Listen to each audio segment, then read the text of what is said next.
Remember to subscribe to our YouTube channel at NDN TV Nigeria.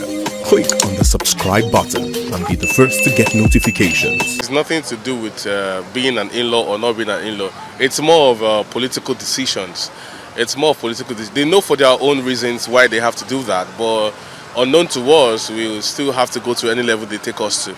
So I think it's just purely for political reasons, not anything about relationship about in-laws. To be very honest with you, for the past 8 years or thereabout, because PDP has not been in federal power, you would see some kind of federal roads in Delta State, like from Onitsha Expressway to Benin Asaba Expressway. The road is really, really bad. You know, they managed to do the second Niger bridge, and people are saying, one of the positives they are saying now is that with this collaboration, there will be more federal government involvement in building roads, in doing developmental projects and the rest of them. Aside that, well, I think it's just the normal politics in Nigeria.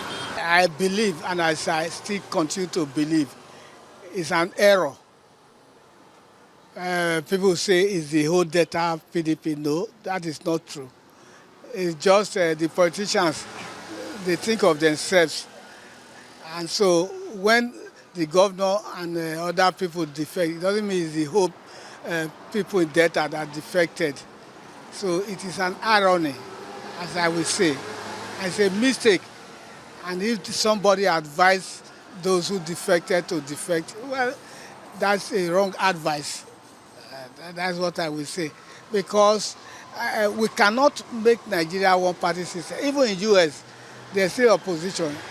But the way it's going now, it's like Nigeria wants to become one-party system, which is not good enough. We say we are practicing democracy.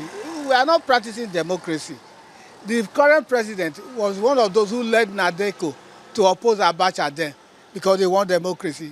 Now that it's in the hem of affair now, it's trying to turn the whole country into one-party state, which is wrong. I think my advice, like as I believe, I told somebody yesterday, I say Abia, Oti can never defect. And if they make the mistake of trying to rig the election, then what happened in Ondo State, then when they wanted to impose Omobori instead of Ajashi that won. And later they reversed it when the people rose up against the then INEC. So not all those, there are still some governors that have integrity. After all, like I believe, somebody served 2 terms as a speaker, served 1 term as a governor. What money is he looking for? The defection that took place recently, I'll look at it as a matter of interest. Of course, all over the world, politics is about interest.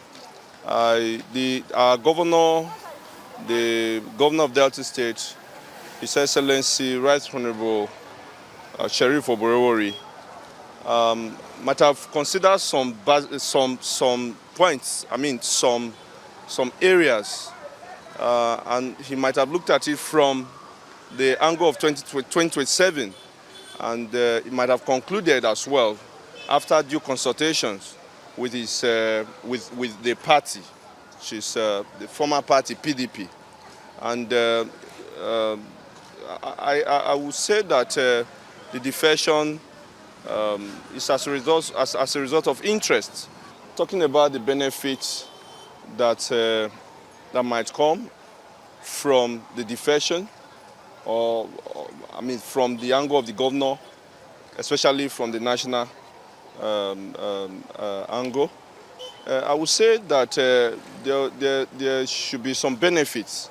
Take for instance,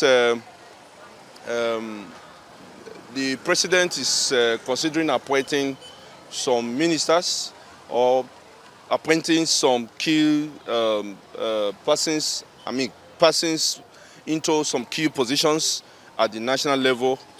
And now that the governor has defected to the All Progressive Congress, which means he's now with the ruling party, the presidency or the president, Mr. President, could consider him and as well look at him as somebody, as part of him, as part of him.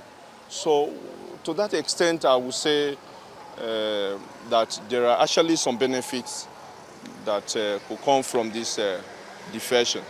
I want to also point out a very obvious issue here as it concerns the defection of the governor of Delta State, our dear governor, Governor Sheriff Orowedo Oborewori, and the immediate past governor of the state, as well as other leaders, state members of the State Executive Council, House of Assembly members, and as well as other respected leaders in the state. And to some of us who are also key members of the PDP in Delta State, faithful members that have worked tirelessly for the party, we see, to me personally, I didn't see it as a surprise, but I will assure you that the defection came as a shock or as a surprise to so many Deltans, particularly some key stakeholders in the party. That is why some of us have decided to observe the situation and decided not to even defect publicly, to observe and to see how we can, in fact, possibly rebuild the party, because it's a party that we have sacrificed for. Yes, we have sacrificed for the PDP. Inside the Niger Delta,